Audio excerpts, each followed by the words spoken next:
So, what is up again? And nandito na naman tayo sa isang episode na kung saan tayo ay magbubukas. Okay? So, tara, samahan niyo ako. Alright, so meron tayong package dito na galing sa... Saan ba galing to? Well, actually, in-order ko to sa Shopee. And alam ko naman na ito yung parang magiging malaking tulong sa akin sa mga paggawa ng mga ganito-gantong klaseng video. Kaya tara, buksan na natin. Okay.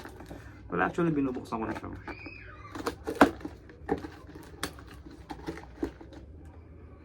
So, check natin kung ano siya, no? And check din natin kung gumagana. So, meron siyang ganito. Nung bata pa ako, lagi kong mga hilig kong tinapos.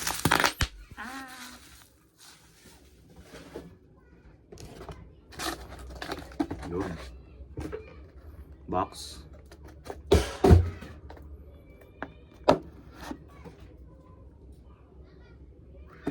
So as you can see, ito ay Holy Land Lark A1. Okay. So it's a mic na ginagamit pang video, pang vlog, something na, you know, anything na pwede mo magawa. So let's go and open this Holy Land!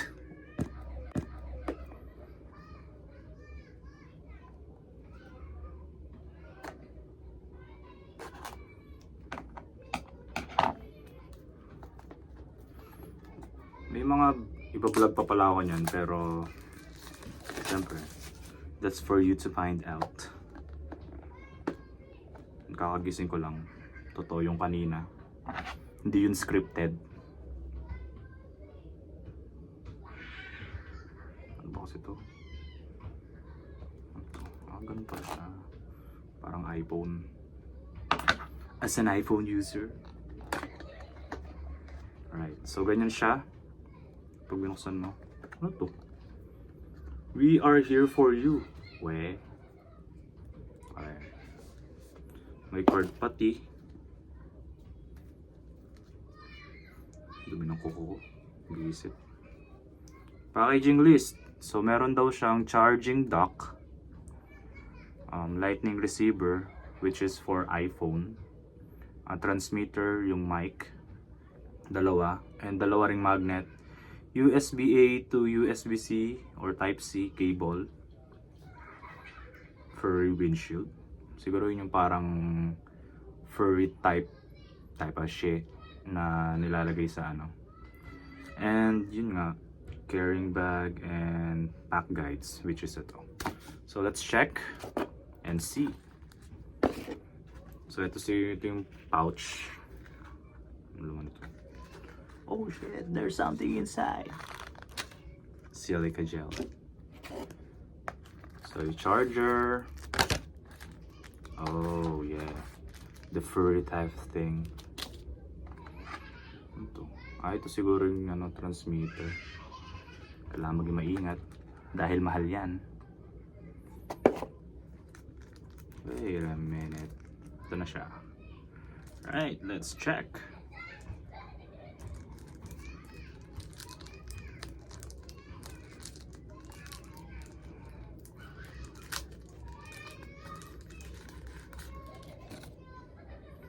So yun, ganyan yung magiging itsura niya.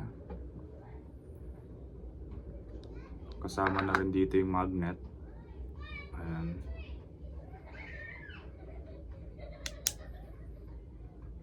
Ano to?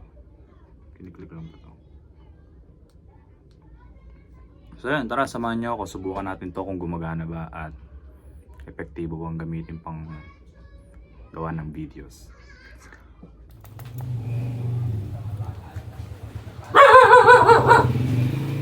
Uy, dyan ka pala. So as you can see, gamit ko na siya ngayon. Gamit ko na yung mic, which is yung Holy Land. And currently may aso na tumatahol dito sa likod ko. May noise cancellation din siya kapag kinlik mo siyang ganyan. And it will turn green. Okay. So yun, lahat ng mga hangin, lahat ng pagtahol na itong mga asong 'to, hindi mo na maririnig yan. Ang maririnig mo na lang ay ang boses ko, okey? So yun, eto yung gagamitin ko in my future vlogs, mostly unboxing. And yun, may mga bago akong segment na naiisip pero hindi ko pa alam kung papaano ko siya i-execute isa-isa. Ang dami kasing pumapasok sa utak ko, eh. Kaya yun, pero moving forward, ito na yung gagamitin ko.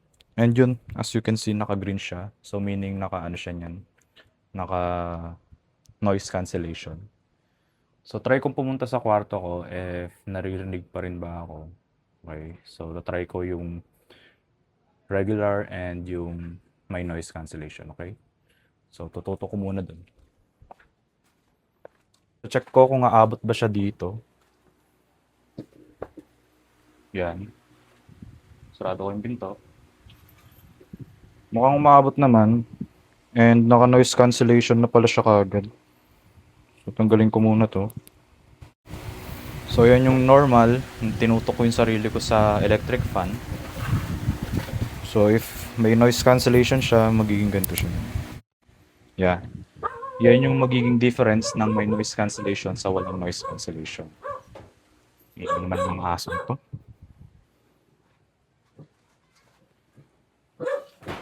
So yun, yun yung mic check nung mic na nabili ko, which is yung Holy Land. And yun, ang galing lang kasi from ano, 'di ba, from yung Realme na nahulog na napulot ko. Tapos basag na yun. And then yung ngayon yung iPhone 13 na nabili ko, which is yung ginagamit ko pang video ngayon. Tapos ngayon may mic na tayo. Sarap lang sa pakiramdam kasi konti-konti, 'di ba? Parang nag-e-excel din yung ginagawa natin na ganito. Even though parang katuwaan lang naman, parang memories lang naman to, like in the future, ganun, yung magagamit ng reference pag nakita ng ano, ganito ka pala dati ka palang gagi, ganyan. So yan, maraming salamat sa pagnood, and once again, ako nga pala si Jeff Zone, or Jeff, and hoping to see more vlogs na mapanood nyo, at maraming salamat. Yun lang.